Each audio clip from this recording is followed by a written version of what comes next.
Hello बच्चों, कैसे हैं? उम्मीद करते हैं एकदम स्वस्थ होंगे और ज़बरदस्त होंगे। आज का जो विशेष टॉपिक पे चर्चा करने वाले हैं, खासकर मोलस्का के बारे में चर्चा करेंगे। मोलस्का एक बहुत ही इम्पोर्टेंट टॉपिक है, खासकर आपके एनटीए के द्वारा जो नीट का एग्ज़ाम होता है वहाँ पे ज़रूर प्रश्न पूछा जाता है। तो आज मैं मोलस्का के बारे में चर्चा करूँगा। इसके पहले मैं आपको बता दूँ कि बायोलॉजिकल क्लासिफिकेशन, लिविंग वर्ड, ठीक है, और प्लांट किंगडम, ये 3 ऐसे चैप्टर हैं जिसको मैंने छोटे छोटे टॉपिक को मैंने पढ़ा दिया है। जो बच्चे नहीं देखें जाके प्लेलिस्ट में देख लेंगे, ठीक है। और सबसे ख़ास बात मैं आपको एक चीज़ और बता दूं, यहाँ पे हम उन्हीं कंटेंट को देते हैं जो आपके एग्ज़ाम के दृष्टिकोण से महत्वपूर्ण है, और पूरा का पूरा जो कॉन्सेप्ट है एनसीईआरटी और एनसीईआरटी फॉर्मेट पे है, ठीक है। तो चलिए देखते हैं। सबसे पहले मैं आपको बता दूं कि ये क्लास डेली शाम को 7 बजे होती है। कितने बजे होती है? शाम को 7 बजे 7 PM पर होती है, ठीक है।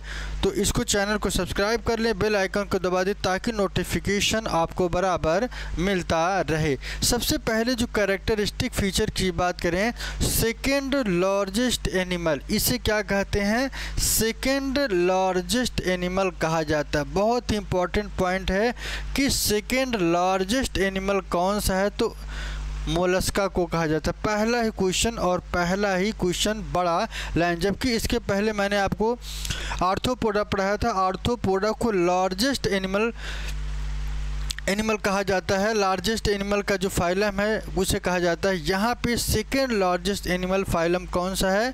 मोलस्का। ये कभी भूलना नहीं है। जब मोलस्का की बात करें तो सेकेंड लार्जेस्ट आपके आना चाहिए, फर्स्ट लार्जेस्ट नहीं आना चाहिए। इसके बाद जो अगला पॉइंट है, थोड़ा सा देखिएगा। अगला पॉइंट क्या कहता है? ये किस नेचर में होते हैं? टेरेस्ट्रियल होते हैं। कैसे होते हैं? टेरेस्ट्रियल होते हैं। टेरेस्ट्रियल का मतलब क्या होता है कि ऐसे स्पीशीज जो ज़मीन पे पाई जाती है। किस पे पाई जाती है? सिर्फ और सिर्फ ज़मीन पे पाई जाती है। ऐसे कैरेक्टर को क्या कहते हैं? टेरेस्ट्रियल कहा जाता है। क्या कहा जाता है?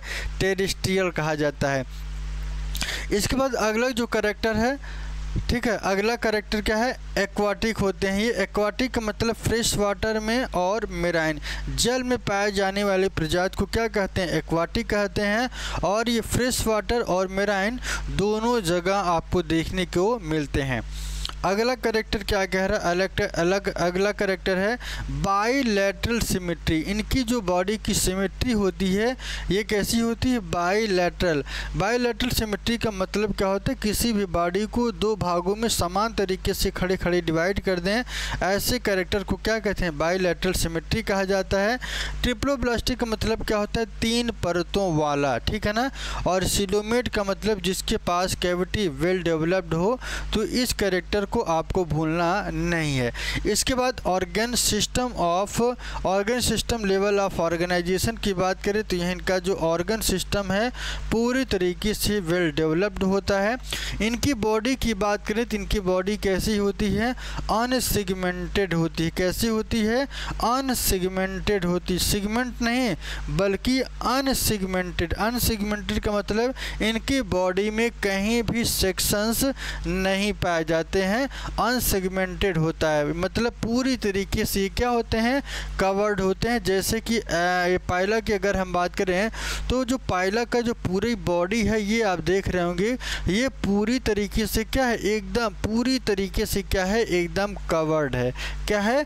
कवर्ड है। और इसी वजह से इन्हें क्या कहते हैं? Unsegmented, covered with calcareous cell. ये किसका बना होता है?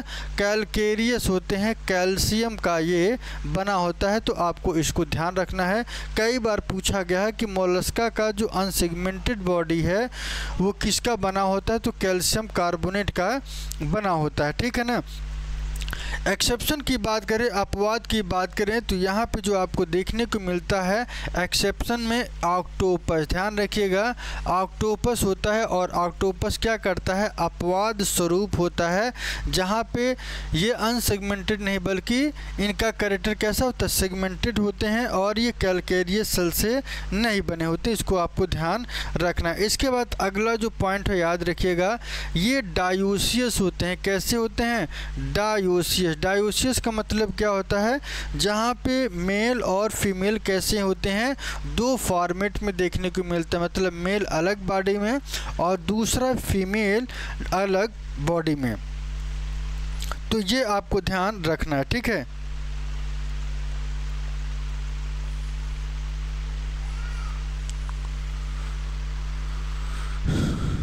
चलिए आगे अगला पॉइंट क्या कह रहा है, ओविपेरस होते हैं। कैसे होते हैं ये, ओविपेरस होते हैं, मतलब अंडे देने वाली प्रजाति को क्या कहते हैं, ओविपेरस कहा जाता है। और इनका जो डेवलपमेंट होता है ये कैसा होता है, इनडायरेक्ट डेवलपमेंट। इनकी बॉडी का जो ग्रोथ होता है वो कैसा होता है, डायरेक्ट नहीं बल्कि इनडायरेक्ट डेवलपमेंट होता है। इसको आपको याद रखना है, ठीक है। यहाँ पे कुछ इनके एग्जाम्पल की बात करें तो एग्जाम्पल बहुत ही इम्पोर्टेंट है। सबसे पहले इनके दो फिगर के बारे में देख लेते हैं। ये जो आप स्ट्रक्चर देख रहे हैं ये किसका है, पाइला का है। और पाइला का जो साइंटिफिक नेम है इसे हम क्या कहते हैं, एप्पल स्नेल भी कहा जाता है। क्या कहा जाता है, एप्पल स्नेल कहा जाता है पाइला को।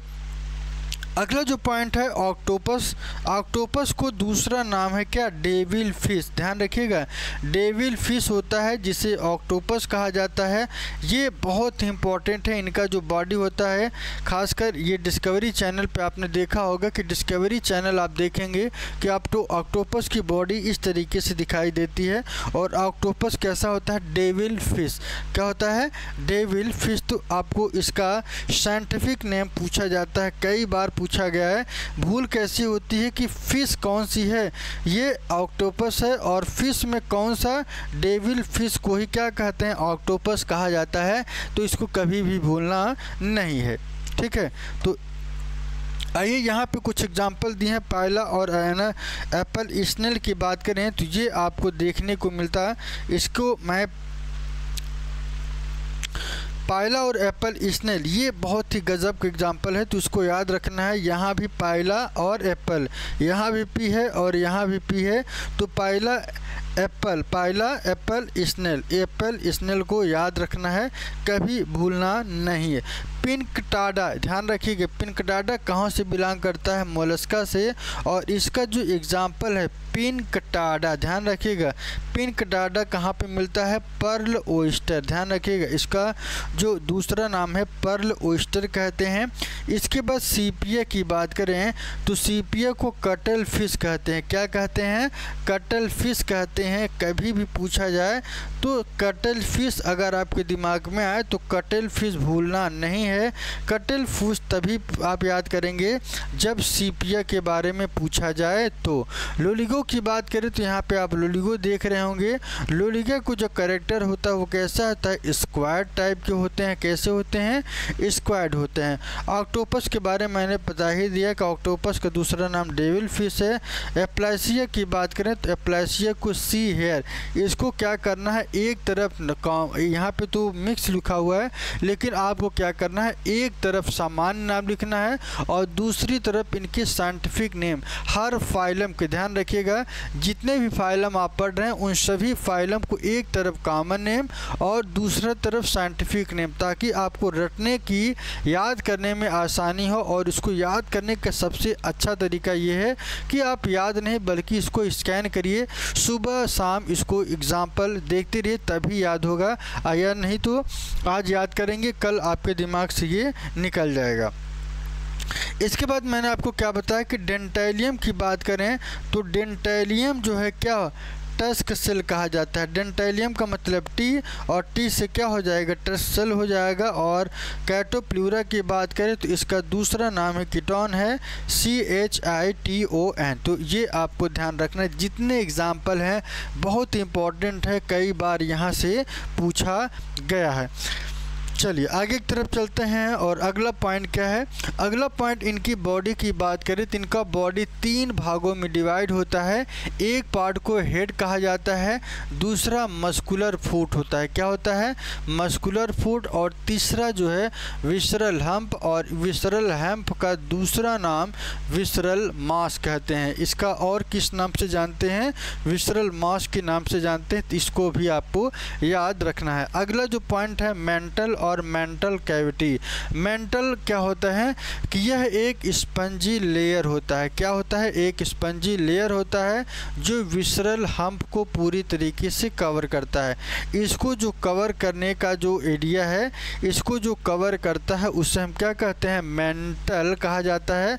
और मेंटल कैविटी किसे कहते हैं? थोड़ा सा याद रखिएगा, the space between hump and mantle in which feather like gills are present. यहाँ पे आपको ध्यान रखना है कि एक space between hump and mantle cavity, hump और मेंटल के बीच का जो स्पेस होता है ये कैसा होता है?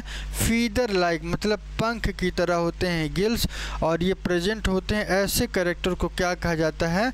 मेंटल कैविटी कहा जाता है। अगला जो पॉइंट है इसको ध्यान रखिएगा, the interior head region has sensory.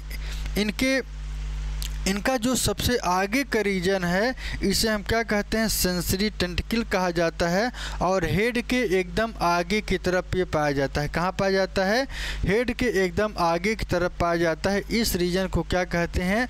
Anterior head कहा जाता है। ठीक है। इसके बाद माउथ की बात करें तो mouth contain a file like respiring organ for feeding called radula. ध्यान रखिएगा, इनके माउथ में एक स्पेशल कैरेक्टर पाया जाता है और ये रेडुला, ध्यान रखिएगा, रेडुला आपको सिर्फ और सिर्फ आपको इसी फाइलम में देखने को मिलेगा। किस फाइलम में? फाइलम मोलस्का में। और इनका जो काम होता है, क्या करना होता है? फीडिंग करना होता है। क्या होता है? फीडिंग करना होता है। और ये कैसे फीड करते हैं? और देखते कि हैं रेस्पिंग ऑर्गन होते हैं। रेस्पिंग ऑर्गन फॉर फीडिंग कौन है? रेडुला है। किस में देखने को मिलेगा? माउथ में। और ये किस फाइलम से बिलोंग करेगा? फाइलम मोलस्का से बिलोंग करता है। तो इनके बॉडी की स्ट्रक्चर की अगर हम बात करें तो सबसे आगे वाले पोर्शन को क्या कहते हैं? हेड कहते हैं। इसके बीच वाले पोर्शन को क्या कहते हैं? फूड कहते हैं। और अंतिम वाला जो सिरा होता है इसे विसरल मास कहा जाता है। तो ये बात आपको ध्यान रखना है। ठीक है। तो ये तो खास बात हुई किसकी? मोलस्का के बारे में हमने आपको डिटेल में चर्चा कर लिया। और इसके बाद जो आगे की तरफ चलते हैं, इकाइनोडर्मेटा। ध्यान रखिएगा, बहुत ही इम्पॉर्टेंट है तो छोटा पॉकेट लेकिन ये बहुत बड़ा धमाका करता है। क्यों कहता है? क्यों मैं इसके बारे में बोल रहा हूँ? क्योंकि ये बहुत ही छोटे हैं लेकिन यहाँ से जो क्वेश्चंस बनते हैं बड़े ही तूफ़ानी तरीके से बनते हैं। ऐसे समझिए कि क्वेश्चन यहाँ से ज़रूर आना है, किसी न किसी तरीके से। एक क्वेश्चन है, 8 ही 10 लाइन आपको पढ़ना है लेकिन एक क्वेश्चन यहाँ से ज़रूर बनता है। वो क्वेश्चंस क्या बनेंगे अभी हम आपको दिखाएंगे। सबसे पहले आप देख लीजिए कि ये स्टार फिश, इसे स्टार फिश कहा जाता है। और इस स्टार फिश को एस्टेरियास कहा जाता है। यहाँ भी ए और यहाँ भी एस और यहाँ भी एस, तो स्टार फिश। इसको छोटे से दिमाग में बैठा लीजिएगा कि एस्टेरियास जब भी आए, एस्टेरियास जब भी आए तो आपको स्टार फिश, एस्केरिस नहीं आना चाहिए, एस्टेरियास की बात कर रहे हैं। एस्टेरियास जब भी आए तो आपके दिमाग में क्या होना चाहिए? स्टार फिश आना चाहिए। आइए सबसे पहले इनके जो बेसिक कैरेक्टर हैं इसके बारे में चर्चा करते हैं। बेसिक इनके सबसे कैरेक्टर क्या है? कैरेक्टरिस्टिक फीचर की बात करें कैसे होते हैं? मेराइन होते हैं। मेराइन का मतलब क्या होता है? जो समुद्र में पाए जाने वाली प्रजाति को मेराइन। दूसरा, इंडोस्केलेटन ऑफ कैलकेरियस ऑस्किल्स। इनके पास जो इंडोस्केलेटन होते हैं, इंडोस्केलेटन का मतलब इनकी बॉडी का जो कंकाल होता है वो किसका बना होता है? कैलकेरियस। कैलकेरियस ऑस्किल्स का मतलब कैल्शियम के बने होते हैं। और स्पाइनी बॉडी, ध्यान रखिएगा, स्पाइनी बॉडी के साथ साथ ये कैसे होते हैं? सिमेट्री होते हैं। स्पाइनी का मतलब आप देखेंगे कि इनकी जो बॉडी होती है थोड़ी सी नुकीले टाइप की आपको होती है। ये जो देख रहे हैं इस कैरेक्टर को क्या कहते हैं? नुकीला कहते हैं। स्पाइनी बॉडी पाई जाती है। ठीक है ना। और इनके पास जो इंडोस्केलेटन बने होते हैं वो किस चीज़ के बने होते हैं? कैलकेरियस ऑस्किल्स के। ठीक है। चलिए इसके बाद आगे की तरफ चलते हैं। अगला जो पॉइंट है आइए देखते हैं। अगला पॉइंट क्या है? यहाँ पे सिमेट्री की बात करें तो सिमेट्री यहाँ पे कैसा होता है, एडल्ट। एडल्ट का मतलब क्या होता है, एडल्ट में जो सिमेट्री पाई जाती है यही सबसे बड़ा क्वेश्चन पूछा जाता है। आपको यहाँ से ये जो दो लाइन है यही कन्फ्यूज़न करते हैं और यहीं से बड़ा क्वेश्चन पूछा जाता है कि इकाइनोडर्मेटा में सिमेट्री कैसी होती है। सबसे पहली बात कि कोई भी ऐसा फाइलम नहीं है जहाँ पे दो कंडीशन में सिमेट्री दिखाई देती है। यही एक ऐसा फाइलम है जहाँ पे दो फॉर्मेट में आपको देखने को मिलता है।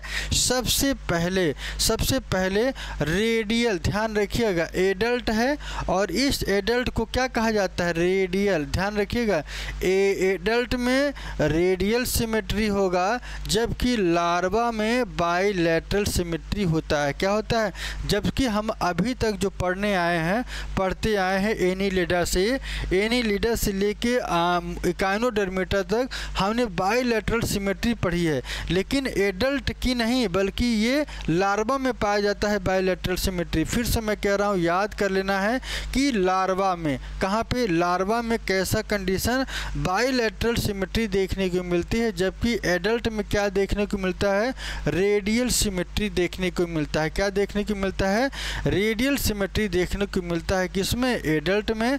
जबकि लार्वा की बात करें तो बाइलैटरल सिमेट्री इन्हें कहा जाता है। इसके बाद आगे की तरफ चलते हैं और अगला पॉइंट क्या कहता है, organ system level of body organisation. ये आपको याद नहीं करेंगे तब भी चले, क्योंकि एनीलिडा, आर्थ्रोपोडा, मोलस्का ये सभी के सभी कैसे होते हैं, ऑर्गन सिस्टम वाले होते हैं। ट्रिप्लोब्लास्टिक मैंने पहले बता दिया है और सीलोमेट नेचर के होते हैं।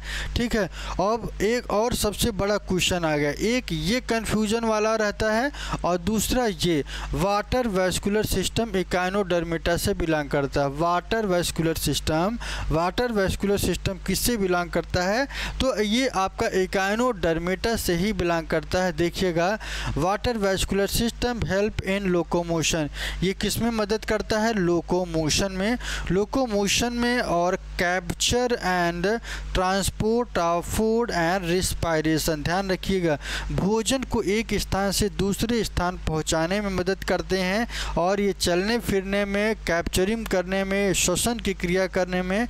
तो इन सभी में किसका सबसे बड़ा योगदान होता है, वाटर वैस्कुलर सिस्टम में। एक्सक्रीटरी की बात करें तो एक्सक्रीटरी सिस्टम जो है कैसा होता है, ये एब्सेंट होता है। कैसा होता है, एक्सक्रीशन कैसा होता है, एब्सेंट होता है। ये पूरी तरीके से कैसा होता है, एक्सक्रीशन जो है यहाँ पे पूरी तरीके से एब्सेंट होता है। क्या होता है, एब्सेंट होता है। आपको इसको याद रखना है। क्या रखना है, याद रखना है। ठीक है,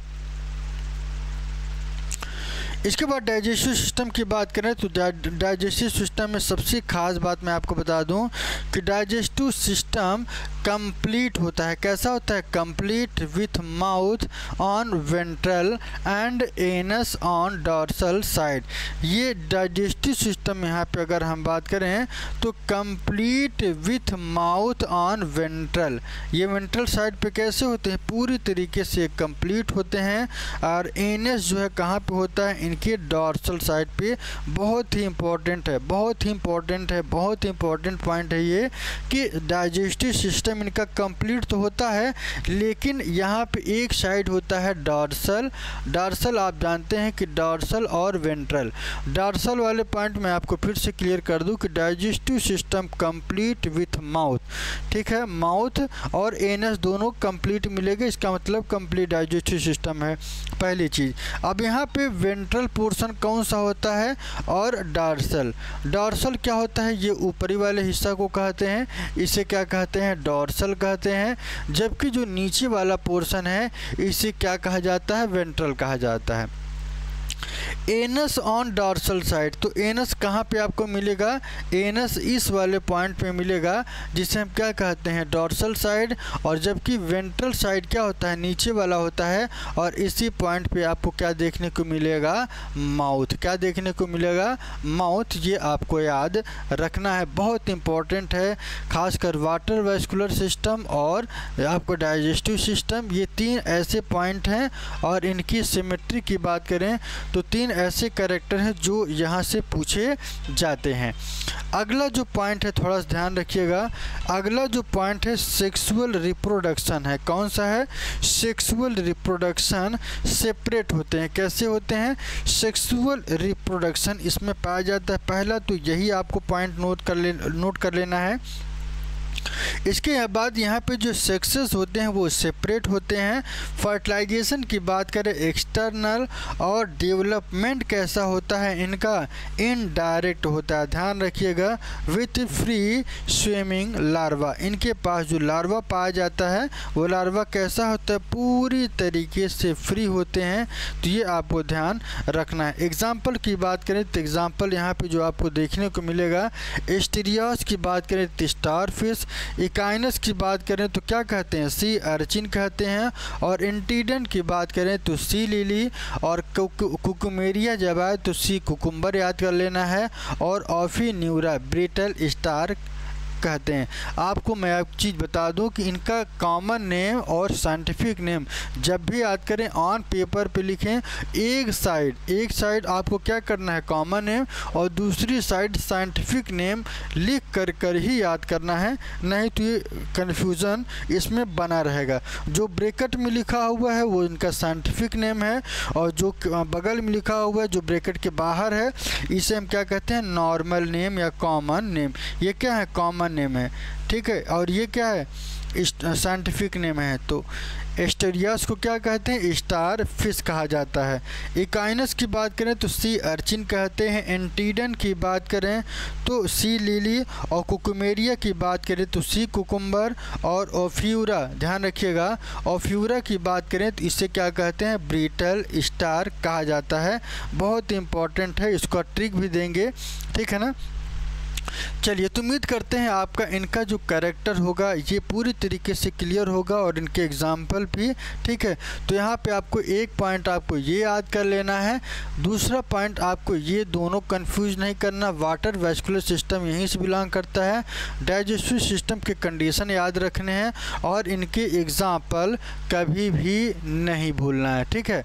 चलिए आगे की तरफ चलते हैं, और अगला हेमिकॉर्डेटा। ध्यान रखिए कि पहले इनको कॉर्डेटा में रखा गया था, और बाद में इनको अलग करके एक अलग फाइलम बनाया गया, जिसे हम क्या कहते हैं? हेमिकॉर्डेटा कहते हैं। हेमिकॉर्डेटा क्या?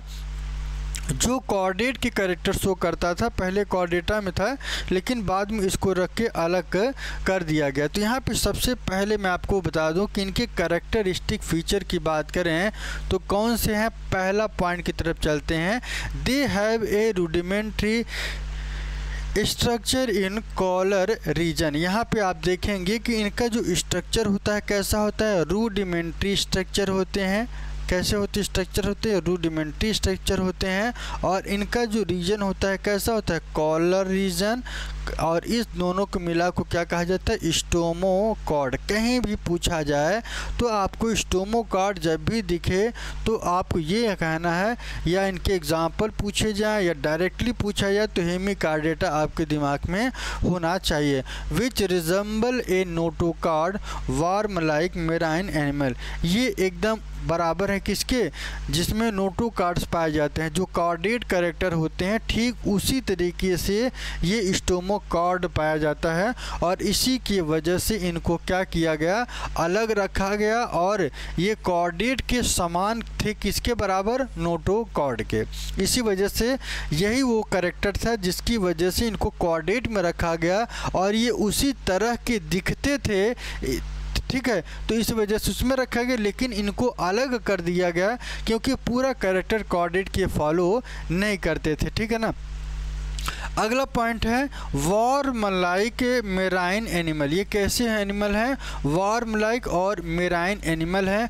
Organ system level of organisation. इनकी बॉडी का ऑर्गेनाइजेशन कैसा है? ऑर्गन लेवल का है। बाइलेटरल सिमेट्री, ट्रिप्लोब्लास्टिक और सिलोमेट कैरेक्टर को शो करते हैं। सिलेंड्रिकल बॉडी, और इनके पास इंटीरियर प्रोबोसिस पाया जाता है। और कॉलर, एक कॉलर और एक लॉन्ग ट्रंक, ये ध्यान रखिएगा। इनका बॉडी कैसा होता है, सिलेंडर, ध्यान रखिएगा, एक एक लाइन भूलना नहीं है। तो सिलेंडर बॉडी कैसी होती है इनकी, एंटीरियर प्रोबोसिस और कोलर, और एक लॉन्ग ट्रंक यहाँ पे देखने को मिलेगा आपको, ठीक है। इसके बाद सर्कुलेटरी सिस्टम की बात करें तो यहाँ पे जो सर्कुलेटरी सिस्टम आपको देखने को मिलेगा, खासकर हेमिकार्डियटा में, ये कैसे होते हैं, ओपन टाइप के होते हैं। कैसे होते हैं, ओपन टाइप, ये भी बहुत ही इंपॉर्टेंट है, तो इसको याद रखना है। रिस्पायरेशन गिल्स के द्वारा करते हैं। एक्सक्रीशन की बात करें तो प्रोबोसिस ग्लैंड्स में पाए जाते हैं। सेक्सेस यहाँ पे सेपरेट होंगे। फर्टिलाइजेशन यहाँ पे एक्सटर्नल होगा। डेवलपमेंट इनडायरेक्ट होते हैं, और एग्जाम्पल इनके दो हैं, एक है बैलोनोग्लोसस और दूसरा क्या है, साइक्लोग्लोसस है। क्या है, एक है बैलोनोग्लोसस और दूसरा क्या है, साइक्लोग्लोसस। तो याद कर लेना है, जब भी फाइलम हेमिकार्डियटा की बात करें तो इनमें ये जो कैरेक्टर है, सेक्सेस कैसे होते हैं, सेपरेट होंगे। फर्टिलाइजेशन एक्सटर्नल और डेवलपमेंट इनडायरेक्ट, मतलब लार्वा का प्रेजेंट होगा। और बैलोनोग्लोसस और साइक्लोग्लोसस इनके एग्जाम्पल हैं। तो ये आपको ध्यान रखना है कि एक्सक्रीशन किसके द्वारा होता है, प्रोबोसिस ग्लैंड के द्वारा। यहाँ पे आप देखेंगे कि इसे क्या कहते हैं, साइक्लोग्लोसस कहते हैं, ठीक है ना। और ये तीन भागों में इनकी बॉडी डिवाइड होती है। एक बॉडी क्या होती है, प्रोबोसिस होती है, दूसरी को कॉलर, और तीसरा जो कैरेक्टर है इसे हम ट्रंक कहते हैं। तो ये आपको ध्यान रखना है, ठीक है ना। तो एग्जाम्पल साइक्लो दोनों में आप देखेंगे, जब याद करेंगे तो ग्लोसस दोनों में है। यहाँ पे बैलोनो और साइक्लो यही जोड़ देंगे तो हेमिकार्डियटा की ये एग्जाम्पल हो जाएंगे, ठीक है। चलिए आगे की तरफ चलते हैं और कॉर्डेट के बारे में पढ़ेंगे। आज के लिए यहीं पे, क्योंकि नॉन कॉर्डेट मैंने पूरी तरीके से कंप्लीट कर दिया है। जो बच्चे नहीं देखे हैं जाके हमारे पुराने वीडियो को देख लें, ताकि उनका एक तरफ से एक तरफ तक का जो कंटेंट है वो तैयार होता रहे, ठीक है। तो इसको आपको ध्यान रखना है। कॉर्डेट के बारे में हम अगले टॉपिक पे चर्चा करेंगे। और यहाँ पे मैं आपको बता दूँ कि ये ऐसे कैरेक्टर जो नोटो कार्ड जहाँ पे प्रेजेंट होंगे, तो इसके बारे में हम डिटेल में अगले वीडियो में चर्चा करेंगे।